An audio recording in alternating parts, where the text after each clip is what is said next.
इस वीडियो में सबका स्वागत है दोस्तों। ये वीडियो शुरू करने से पहले आपके एक फायदे की बात जरूर कहना चाहूंगा। इस वीडियो के डिस्क्रिप्शन में आप जाओगे तो आपको इस सब्जेक्ट का लिंक मिल जाएगा, जिसको आप क्लिक करोगे तो chapter by chapter, question by question सारे के सारे वीडियोस आपको मिल जाएंगे और दूसरे सब्जेक्ट के भी लिंक्स मिल जाएंगे, जिसमें chapter by chapter, question by question सारे वीडियोस मिल जाएंगे। और एक और आपको आइडिया देता हूं, मेरे चैनल को आप क्लिक करोगे तो मेरे चैनल के प्लेलिस्ट पे जाओगे तो आपको 20 के ऊपर सब्जेक्ट्स के लिंक मिलेंगे। बस आपको क्लिक करना है, जो सब्जेक्ट आपको के वीडियो चाहिए, बस आपको chapter by chapter, question by question सारे वीडियोस मिल जाएंगे। तो चैनल को जरूर सब्सक्राइब करो ताकि आपको हर रोज जो हम अपडेट करते वीडियोस वो मिलते रहें। तो हम शुरू करते हैं इस क्वेश्चन का वीडियो अभी। तुम्हारे सामने 6 के 6 एक साथ में लेकर आ रहा हूं। Planning, organizing, staffing, directing, control और कोऑर्डिनेशन। प्लानिंग क्या है? Meaning of planning: planning objective decide करता है और ऑब्जेक्टिव को कैसे अचीव किए जाए उसके लिए प्लान तैयार करता है। इन शॉर्ट, प्लानिंग आज डिसाइड करना भविष्य में तुम क्या करने वाले हो। जो प्लान बनाया गाड़ियां बनाना है उसके लिए तुमको रिसोर्सेज लगेंगे, अरेंजिंग वर्क लगेगा, एक स्ट्रक्चर लगेगा, प्रोडक्शन मैनेजर, वर्कर्स, ठीक है ना, सुपरवाइजर, और ऑथोरिटी वर्क मैनेजर के पास होगा, रिस्पॉन्सिबिलिटी वर्कर्स के पास होगा। मतलब authority goes downwards, responsibility goes upwards. तो ऑर्गेनाइजिंग दो चीज तैयार करेगा, एक काम का विभाजन करेगा और करने वाले लोग का एक स्ट्रक्चर बनाएगा, टॉप, मिडिल और लोअर लेवल क्या है। फॉर एग्जांपल, स्कूल, तुम्हारे कॉलेज में काम रहेगा टीचिंग, कॉलेज का management, fees collection, library, sports department, lectures, बहुत सारी चीजें। और ये एक ढांचे के थ्रू काम होगा। ढांचा मतलब प्रिंसिपल टॉप पे, टीचर्स मिडिल पे, फिर क्लर्क्स और लास्ट में स्टूडेंट्स। ये ढांचे के थ्रू, जिसको ऑर्गेनाइजेशन स्ट्रक्चर बोलते हैं। जैसे तुम्हारे शरीर का जो स्केलेटन है ना, हड्डी, दैट इज वो तो चार्ट हुआ, और पूरा का पूरा शरीर ले लो तो ऑर्गेनाइजिंग हो गई। स्टाफिंग, जो तुमने ऑर्गेनाइजिंग में ढांचा बनाया कि एक प्रिंसिपल, 6 टीचर या 8 टीचर, 2 क्लर्क, तो वो जो जगह है स्टाफिंग, वो जगह भरना, फिलिंग। ऑर्गेनाइजेशन स्ट्रक्चर में जो तुमने सोचा है लोग लगेंगे, उस लोगों को अपॉइंट करना, स्टाफिंग उसको बोलते हैं। और जब प्रिंसिपल टीचर को बोलता है जाके लेक्चर लेने, तो डायरेक्शन, डायरेक्शन अप्लाइड मैनेजमेंट है, जहां पे मैनेजर लोगों से काम करवा के लेता है। Controlling means ensuring that activities जो प्लान्ड है और जो एक्चुअल हो रहा है प्लानिंग के मुताबिक हो रहा है। जो हमने कंट्रोलिंग का लेक्चर में डिटेल स्टडी किया था, जिसमें मैंने बताया था कि जो रूम टेम्परेचर एसी तुमने 22 रखा है, टेम्परेचर 22 आता है तो कंप्रेसर कनेक्शन काट देता है, फिर वापस से रूम गर्म होने लगता है 23 24, वापस एसी चालू हो जाता है। इस प्रकार से कट ऑफ कट ऑन, मतलब कट ऑफ और वापस कनेक्शन चालू। गीजर भी ऐसे काम करता है, इलेक्ट्रिक गीजर। और कोऑर्डिनेशन क्या है? कोऑर्डिनेशन एक कॉन्शियस एक्शन है, ये ऑटोमेटिक एक्शन नहीं है। अब जैसे जो गाड़ी है, जो तुम्हारा जो ब्रेक है, एक्सेलरेटर है, कोऑर्डिनेशन में एक प्रकार का प्रोडक्शन गोल सेट करेगा कि इतना गाड़ी बनाना है, परचेज खरीद के देगा, एचआर लोग अपॉइंट करेगा, अकाउंट्स पे करेगा।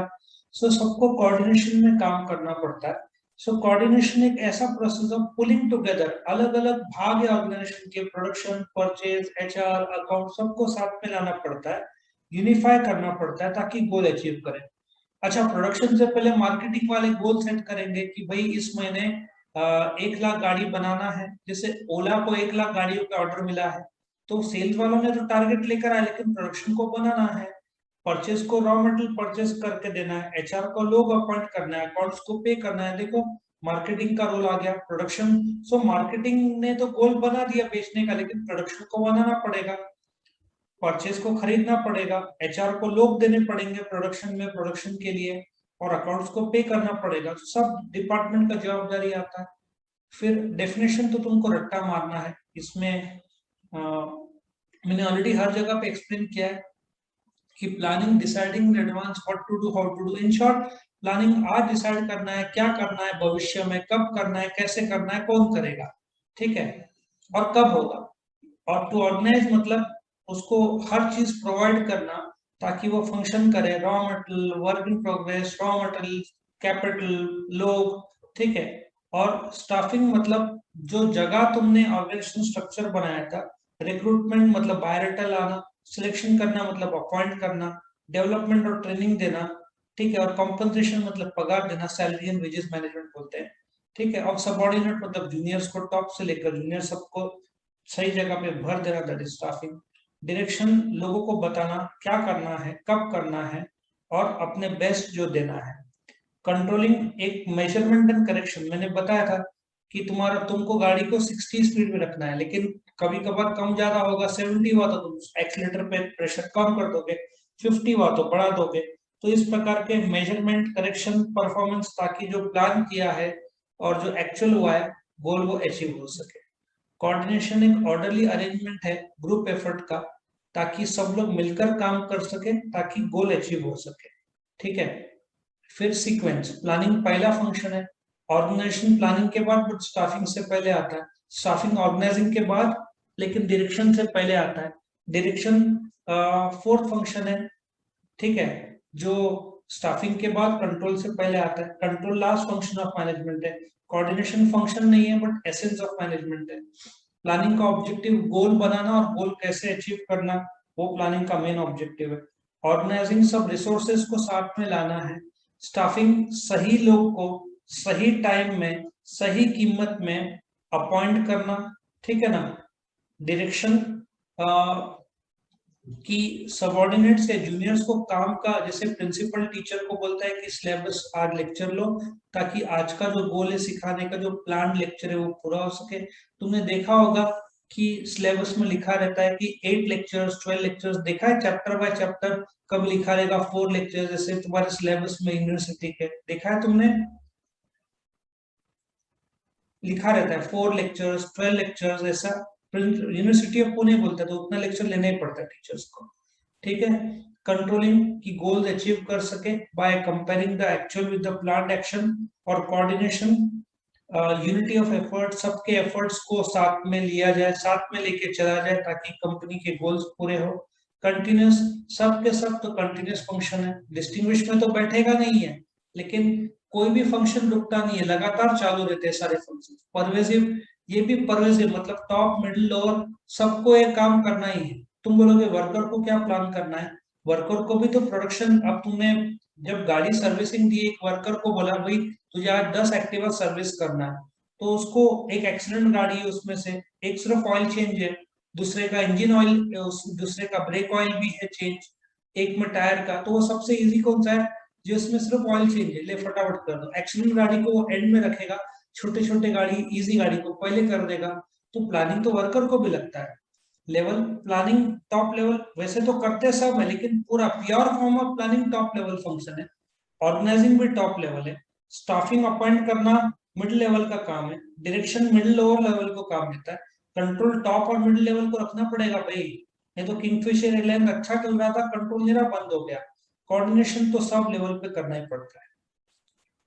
Function, planning deals with the preparation of plans. Planning क्या करता है, प्लान्स बताता है, ठीक है। ऑर्गेनाइजिंग एक्टिविटीज को ग्रुप करता है ताकि अथॉरिटी रिस्पॉन्सिबिलिटी रिलेशनशिप बताया जा सके, ठीक है, मतलब अथॉरिटी मैनेजर के पास है, सबऑर्डिनेट जूनियर रिस्पॉन्सिबल है। स्टाफिंग, रिक्रूटमेंट, बायोडाटा लाना, लोगों को अपॉइंट करना, उनका ट्रेनिंग करना, उनको पगार देना, ये सब स्टाफिंग का काम है। डायरेक्शन, लोगों से काम करवा के लेना। कंट्रोलिंग एम्स एट एक्चुअल, जो प्लान और जो परफॉर्मेंस जो एक्चुअल हो रहा है उसको मेजर करके, डिविएशन आइडेंटिफाई करके कंपेयर करना और करेक्टिव एक्शन लेना। कोऑर्डिनेशन, सेम बात बोल रहा है बार बार कि यूनाइट्स करता है जो टास्क और एफर्ट्स को। फैक्टर्स, प्लानिंग में जब तुम कंपनी का प्लान करते हो तो इंटरनल जो अपने पास खरीदने की ताकत है और एक्सटर्नल बाहर का वातावरण क्या है, दोनों देखना पड़ता है।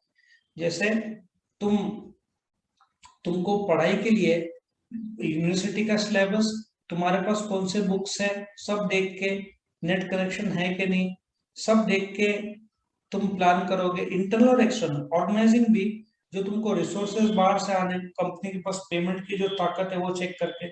स्टाफिंग तो इंटरनली है, तुम लोग अपॉइंट करेंगे, वो काम करेंगे इंटरनली। डायरेक्शन भी तुम कंपनी के एम्प्लॉयज को इंटरनल दोगे, लेकिन कंट्रोल इंटरनल एक्सटर्नल दोनों होगा। क्योंकि तुम जब प्लान करते हो, वो हो सकता है प्लानिंग एक्सटर्नल ऑर्गेनाइजेशन के थ्रू या बाहर का वातावरण के मदद से किया हो, और कंट्रोलिंग बाहर से भी हो सकता है, और इंटरनल तो रहता ही रहता है। और कोऑर्डिनेशन तो अंदर के डिपार्टमेंट्स का है, तो वो इंटरनल होगा। नेचर, प्लानिंग प्लान बनाता है, और कैसे एकम्प्लिश किया वो उसका वो नेचर है। ऑर्गेनाइजिंग इंटरनल ऑर्गेनाइजेशन स्ट्रक्चर बनाता है, और स्टाफिंग स्ट्रक्चर की जगह भरता है। डायरेक्शन जो जगह भरी है उससे काम करवा के लेता है। कंट्रोलिंग स्टैंडर्ड्स तैयार करता है परफॉर्मेंस के, और फिर कंपेयर करता है। कोऑर्डिनेशन टास्क भी डिफाइन करता है ताकि एकम्प्लिशिंग दी ऑब्जेक्टिव्स हो सके। और फिर रिसोर्सेज, प्लानिंग को रिसोर्सेज इज डन। अब सीधा हिसाब है, दिन में 24 घंटे रहते हैं, तुम 26 घंटे पढ़ाई करोगे वो तो प्लान नहीं करोगे, बराबर है। तुम हर 24 घंटे में 8 घंटे सोओगे, 16 घंटे में 6 घंटा तुम तुम्हारा स्नैपचैट और इंस्टाग्राम में बर्बाद करोगे। 10 घंटे में 8 घंटा गेम खेलोगे, 2 घंटे का पढ़ाई, उसमें भी खाना 1 घंटा, तो 1 घंटे का। तो तुम्हारे पास जो रिसोर्सेज अवेलेबल है, कंपनी को महीने में 2000 गाड़ी बनाना है, लेकिन पैसे 1500 गाड़ी के, तो 1500 के हिसाब से प्लान करना पड़ेगा जो रिसोर्सेज है। ठीक है, जो मतलब रिसोर्सेज के हिसाब से प्लानिंग होगा। ठीक है, तुम एक साथ 10,000 गाड़ी नहीं बोल सकते, पैसे नहीं होते हैं। दूसरा, organizing, all the resources needed are arrange. जो रिसोर्सेज तुमने 1200 गाड़ी का सोचा, 2000 गाड़ी सोचा था, लेकिन 1200 जाने तो 1500 गाड़ी का पैसा है, तो चलो 1500 गाड़ी का पैसा, मेन मनी मशीन अरेंज करो, और फिर उसमें ह्यूमन रिसोर्स की जगह भरो। उस 1500 एम्प्लॉय का जो रिसोर्सेज है, उस हिसाब से काम दो, जो लिमिटेड रिसोर्सेज है। ठीक है, और उसमें भी डायरेक्शन में तुम वो गाड़ी बनाओगे जो ज्यादा प्रॉफिटेबल देगी। और कंट्रोल, जो 1500 गाड़ी बनाने का रिसोर्सेज है, पूरा का पूरा इस्तेमाल करो, वेस्टेज अवॉइड करो। और ह्यूमन रिसोर्स इंटीग्रेट करो उनके एफर्ट्स, ताकि वेस्टेज कम से कम हो। टारगेट्स, टारगेट सेट और एनालाइज। प्लानिंग में कौन सा गोल सेट करना है, अलग अलग गोल ढूंढे जाते हैं, आइडेंटिफाई। जैसे 12th के बाद तुम BBA, BBM, BCA, F5 law, hotel management, तुम्हारे पास बहुत सारे ऑप्शन है, लेकिन तुम बीबीए सोचते हो, that is your target set after analysing various optional targets. उसमें से तुम तुम्हारा डिसाइड करते हो। ऑर्गेनाइजिंग, सारे के सारे रिसोर्सेस टारगेट्स को अचीव के लिए बनाए जाते हैं। स्टाफिंग, जो क्या होता है, मेन वो आदमी को अपॉइंट करता है, करते हो तुम, जो तुमको गोल अचीव करने में मदद कर सके, जिसका स्किल उस काम में हो। डायरेक्शन तो सीधी बात है, हर चीज डायरेक्शन गोल के लिए की जाती है। कंट्रोलिंग, जैसे मैंने बताया, जब गोल्स के तौर पर स्टैंडर्ड सेट किए और एक्चुअल हो रहा है, तो डिविएशन उसी सब से निकाला जाता है ताकि गोल अचीव किया जा सके। और कोऑर्डिनेशन, डिजायर रिजल्ट की तरफ ठीक से चल रहा है कि नहीं, कोऑर्डिनेशन बराबर हो रहा है कि नहीं, वो देखा जाता है। Example, business planning, strategic planning. Business planning बड़ा प्लान होता है, स्ट्रेटेजिक उसका एक छोटा अंग होता है। जैसे पूरे साल का प्लानिंग तुम करते हो, और एक दिन का, दैट इज स्ट्रेटेजिक। ये एग्जाम के लिए जो पढ़ाई का सोचते हो। ऑर्गेनाइजिंग, तुम प्रोडक्शन, परचेज, मार्केटिंग डिपार्टमेंट बनाते हो, और उनमें लोग रिक्रूटमेंट और सिलेक्ट लोगों को अपॉइंट करते हो। और डायरेक्शन में कम्युनिकेट करके, मोटिवेट करके काम देते हो। कंट्रोल में बजट कंट्रोल, मतलब महीने का जो पगार है उस पे से ही घर चलाना है, दैट इज बजटरी कंट्रोल। और कोऑर्डिनेशन मतलब सेल्स डिपार्टमेंट ने सेलिंग टारगेट दिए, प्रोडक्शन को बनाना है, परचेस को खरीदारी करना है, तो ये कोऑर्डिनेशन करो। सबको समझ में आया? टेल मी यस और नो। सबको समझ में आया, यस और नो? Yes sir. अभी ना इसके लिए मैंने एक स्टोरी बनाया था, मुझे लगता है इसमें लिखा हुआ नहीं है, बट मैं तुमको सुनाता हूँ। तुमको धोनी पिक्चर याद है? Yes, sir. सो धोनी पिक्चर में अब ऑफ कोर्स मीनिंग डेफिनेशन तो स्टैंडर्ड 2 पॉइंट है। सीक्वेंस। अब मूवी का पहला सीन तुमको याद है क्या था? मूवी का सबसे पहला सीन वो आई मैच थिंक वाला। वो सिक्स मारता है, वो शॉट मारता है, बराबर है। सो मूवी का पहला सीक्वेंस है वर्ल्ड कप फाइनल का। आखिरी बॉल सिक्स मारने वाला रहता है। जो सीक्वेंस पहला मूवी का सीक्वेंस क्या है कि जैसे ही वो सिक्स मारता है मूवी फ्लैशबैक में चला जाता है। याद है? ख्याल में आया तुमको? Yes, sir. सो पहले ही सीक्वेंस में वो सिक्स मारता है और मूवी फ्लैशबैक में चला जाता है। फ्लैशबैक में क्यों? क्योंकि मूवी का ऑब्जेक्टिव है धोनी का स्टोरी दिखाना। अब ऐसा सोचो, वो कंटिन्यूसली ट्राई करता है, वो कंटिन्यूसली ट्राई करता है कि उसको इंडियन क्रिकेट टीम में या रणजी टीम में सिलेक्ट किया जाए। ठीक है। सो वो कंटिन्यूसली ट्राई करता है कि उसको रणजी में सिलेक्शन हो।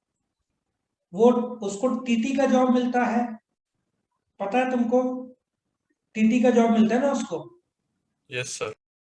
तो उसकी परवाह ना करके वो जॉब छोड़ के वापस रणजी लेवल पे खेलना चाहता है। सो पहला पॉइंट क्या था? सीक्वेंस मूवी का पहला छक्का मारता है, मूवी फ्लैशबैक में चला जाता है क्योंकि ऑब्जेक्टिव उसका लाइफ स्टोरी बताना। वो कंटिन्यूसली ट्राई करता है कि रणजी में उसको सिलेक्शन हो।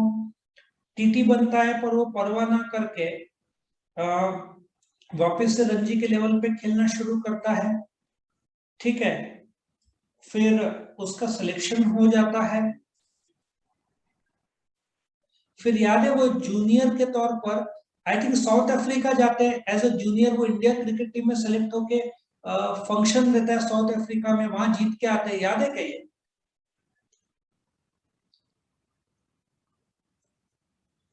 याद है क्या?